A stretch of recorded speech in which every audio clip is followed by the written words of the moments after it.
Hello guys, welcome back to my YouTube channel. ഞാൻ ഇന്ന് വന്നത് ഇന്ത്യയിലെ ദുരൂഹതകൾ നിറഞ്ഞ 11 സ്ഥലങ്ങൾ കൊണ്ടാണ്. നമുക്കത് പരിചയപ്പെടാം. ഫസ്റ്റ് വൺ, അസ്ഥി തടാകം. ഉത്തരാഖണ്ഡിലെ തടാകങ്ങളിലൊന്നാണ് രൂപ്കുണ്ട് തടാകം. ഇതിന് മറ്റൊരു വിളിപ്പേരുണ്ട്, അതാണ് അസ്ഥി തടാകം.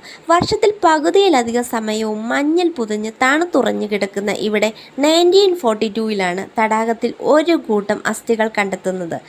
9-ാം നൂറ്റാണ്ടിൽ ജീവിച്ചിരുന്ന കാനോ രാജാവിൻ്റെയും ഭാര്യയുടെയും വേലക്കാരുടെയും അസ്ഥികൂടമാണിതെന്നാണ് പ്രദേശവാസികൾ വിശ്വസിക്കുന്നത്. മഴയോടും കൂടിയ കൊടുങ്കാറ്റിലും പെട്ട മരിക്കുകയായിരുന്നു ഇവർ. സെക്കൻഡ് വൺ, ബുള്ളറ്റ് ബാബ ക്ഷേത്രം. രാജസ്ഥാനിലെ ബൈക്കറായിരുന്ന ബന്ന റാത്തോഡ് വർഷങ്ങൾക്ക് മുന്നാണ് റോയൽ എൻഫീൽഡ് ബുള്ളറ്റ് ഓടിച്ചു പോകുമ്പോൾ മരത്തിലിടിച്ച് ഒരു കിടങ്ങിൽ വീണ് മരിക്കുന്നത്. പോലീസ് സ്ഥലത്തെത്തുകയും ബൈക്ക് കൊണ്ടുപോവുകയും ചെയ്തു. എന്നാൽ പിറ്റേ ദിവസം പോലീസിന് ബൈക്ക് കാണാൻ കഴിഞ്ഞത് അപകടം നടന്ന അതേ സ്ഥലത്ത് വെച്ചാണ്. ഇപ്രാവശ്യം ചെയിൻ ഇട്ട് പൂട്ടിയാണ് അവർ ബൈക്ക് തങ്ങളുടെ കസ്റ്റഡിയിൽ സൂക്ഷിച്ചത്. പക്ഷേ ബൈക്ക് പിന്നെയും കാണാതായി. അപകടം നടന്ന സ്ഥലത്ത് വെച്ച് വീണ്ടും ബൈക്കിനെ കണ്ടെത്തുകയായിരുന്നു. ഇപ്പോൾ അപകടം നടന്ന സ്ഥലം ഒരു ക്ഷേത്രമായി മാറിയിരിക്കുകയാണ്. സഞ്ചാരികൾ, പ്രത്യേകിച്ച് ബൈക്ക് യാത്രികർ ഇവിടെ എത്താറുണ്ട്. തേർഡ് വൺ, ലോണർ തടാകം. മഹാരാഷ്ട്രയിലാണ് ഈ തടാകം സ്ഥിതി ചെയ്യുന്നത്. സ്കന്ദ പുരാണത്തിൽ തടാകത്തെപ്പറ്റി പരാമർശിക്കുന്നുണ്ടെന്നാണ് വിദഗ്ധർ പറയുന്നത്. ഉൽക്കാപതനത്തെ തുടർന്നാണ് ഈ തടാകം ഉണ്ടായതെന്നാണ് വിശ്വസിക്കപ്പെടുന്നത്. ഉപ്പ് കലർന്ന ജലമാണ് തടാകത്തിൻ്റെ പ്രത്യേകതകളിൽ ഒന്ന്. ഫോർത്ത് വണ്ണാണ് ഒഴുകുന്ന കല്ലുകൾ.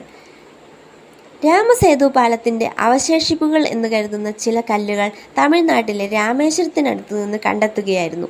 രാമൻ്റെ പേരെഴുതിയിട്ടുള്ള ഈ കല്ലുകൾ വെള്ളത്തിൽ താഴ്ന്നു പോകില്ലെന്നാണ് വിശ്വാസികൾ പറയുന്നത്.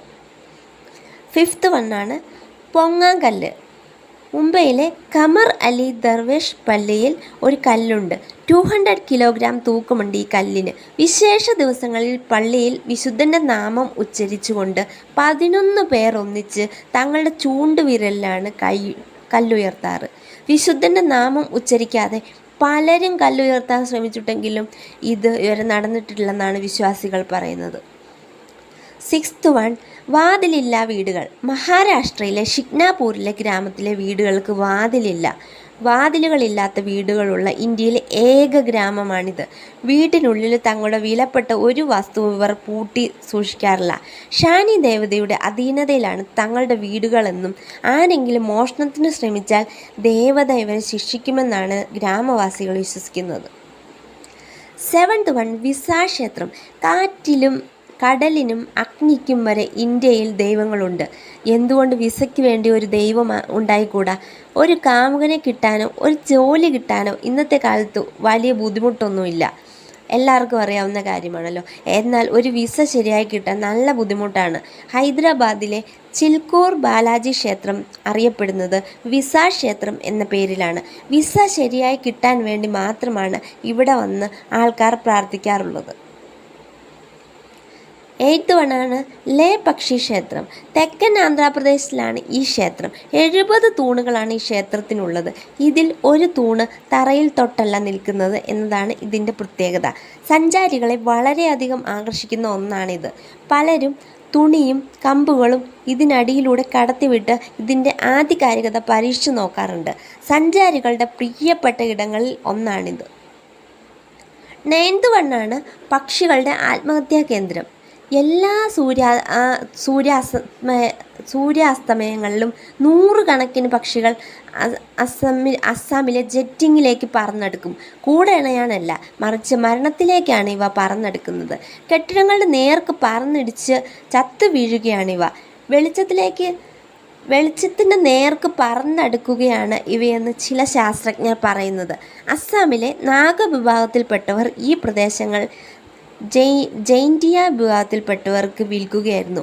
പക്ഷികൾ ആത്മഹത്യ ചെയ്യുന്നത് നല്ല ലക്ഷണമായി കണ്ട ഇവർ ചത്ത പക്ഷികളുടെ മാംസം ആഹാരത്തിന് ഉപയോഗിച്ചിരുന്നു. 10th, കാന്തിക ശക്തിയുള്ള കുന്നുകൾ. ഈ കുന്നുകളിലേക്ക് വാഹനം ഓടിച്ചു പോകാൻ ആരുമൊന്ന് ഭയക്കും.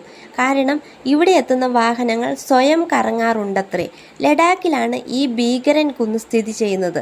ഇതൊരു തോന്നൽ മാത്രമെന്ന് പറയുന്നവരും ഉണ്ട്. 11th അപ്രത്യക്ഷമാകുന്ന beach. ഒറീസയിലെ ചന്ദിപൂർ ബീച്ച് കാണാൻ പോവുക എന്നത് നല്ല കാര്യമാണ്. എന്നാൽ പോകുമ്പോൾ ബീച്ച് അവിടെ തന്നെ ഉണ്ടോ എന്ന് ആദ്യമേ അന്വേഷിക്കുക. കാരണം ചന്ദിപൂർ ബീച്ച് അങ്ങനെയാണ്. വേലിയേറ്റവും വേലിയിറക്കവും അനുസരിച്ച് ബീച്ച് പ്രത്യക്ഷപ്പെടുകയും അപ്രത്യക്ഷമാകുകയും ചെയ്യും. അപ്പോൾ നെക്സ്റ്റ് ഒരു കണ്ടൻറ്റുമായിട്ട് ഇനിയും കാണാം ഗൈസ്. Thank you.